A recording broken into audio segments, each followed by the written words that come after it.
I want to change topics for a moment and focus on Vice President Joe Biden. Joe Biden speaks of himself as being a devout Catholic, and just a few days ago was on the National Catholic Review, and he was being interviewed by Father Matt Malone, editor-in-chief of America, talking about Pope Francis, his Catholic faith.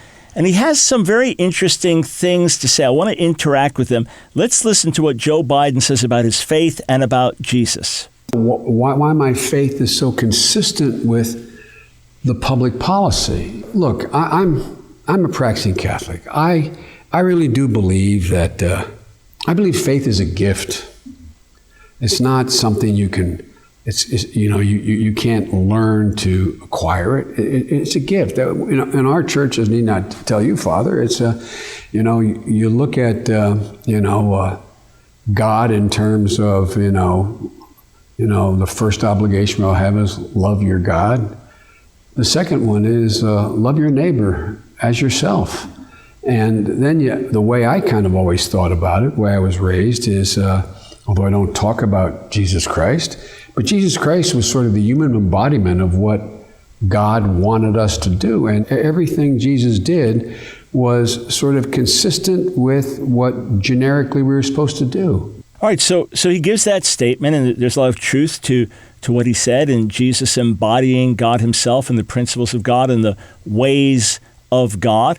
And he could talk about these things in a more literate way than some other candidates. I was glad to see that. So what does it mean, though, on a practical level?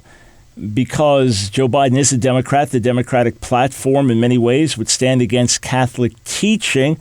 What does Vice President Biden really believe, and how does it then work itself out in terms of his own life as a political leader? This is what he had to say. And yet there have been times when talking about specific public policies where he's had to take positions that were at odds with the bishops of this country on contentious questions like abortion.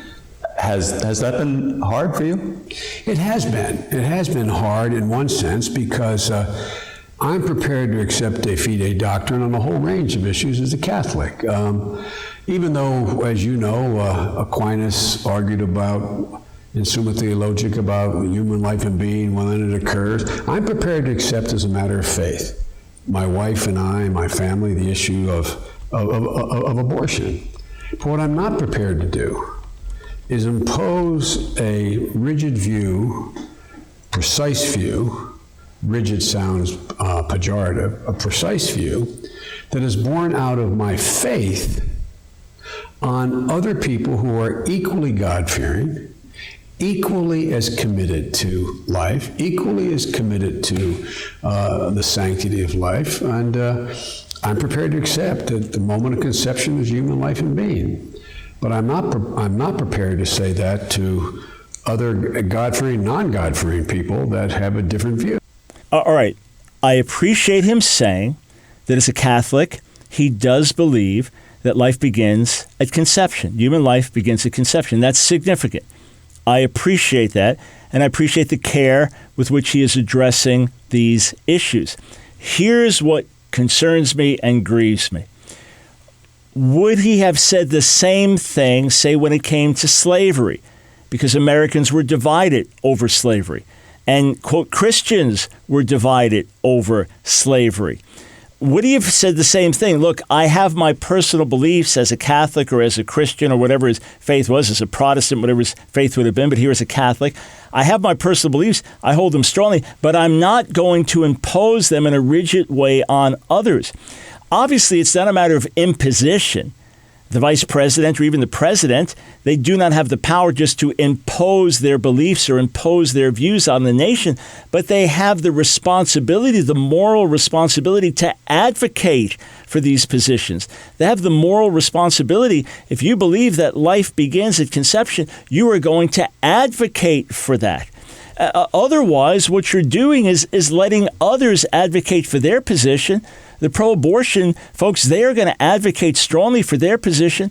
President Obama is the most radically pro-abortion president we've ever had. He's advocating for those positions. If you literally believe that human life begins in conception, then you are talking about shedding of innocent blood in the womb, terminating the lives of babies, of little ones in the womb. On some level or another, that is not just a spiritual issue, that is a social justice issue. So how then can you hold to these views this deeply personally and not feel the need not to impose? We're not talking about a theocracy and you take over and you impose your religious views on everyone, but to advocate for these views. I know he's often voted on pro-life positions, and yet if campaigning, say, against Romney and Ryan, their view on abortion was now characterized as extreme, whereas it would have reflected what Joe Biden said was his view. That deeply concerns me. I find that to be ethically and morally and politically inconsistent. And I do not see how you could hold to those views and then stand with the Democratic Party platform. And if you don't stand with the Democratic Party platform, how can you possibly be the vice president of the United States or potentially running for president if you don't even affirm the platform? That I find to be inconsistent and troubling. I appreciate his openness and sincerity, but I find the statements inconsistent and troubling. And then lastly, when he says there are others equally devoted to life as he is, not his exact words, but paraphrasing what he said, God-fearing or non-God-fearing, but also devoted to life. Planned Parenthood is not devoted to the life of the baby the way someone would be who genuinely believes that human life begins at conception. And many, many, many pro-abortion advocates who will freely speak of a baby just as a lump of tissue, who will not refer to that baby in the womb as a baby. It's a fetus, but used in a derogatory way. It's just a lump of tissue. Don't tell me that they esteem life the same way someone does who says that's a human being in the womb.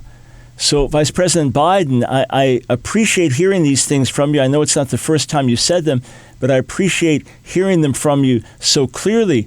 I urge you then to seek to lead, to seek to govern, to seek to be an elected official who advocates for these views, because they are views that are important for all of society. This is not just a matter of private religious faith, what prayers to pray when you're in a church service, the nature of taking communion in a church service, whether it's used a liturgy or not in a church service. We're not talking about any of that. We are talking about sacred, fundamental truths of morality. And how about your stance, sir, on same-sex marriage? Aggressively supporting it while claiming to be a committed Catholic at the same time. Deeply troubling and quite inconsistent, sir.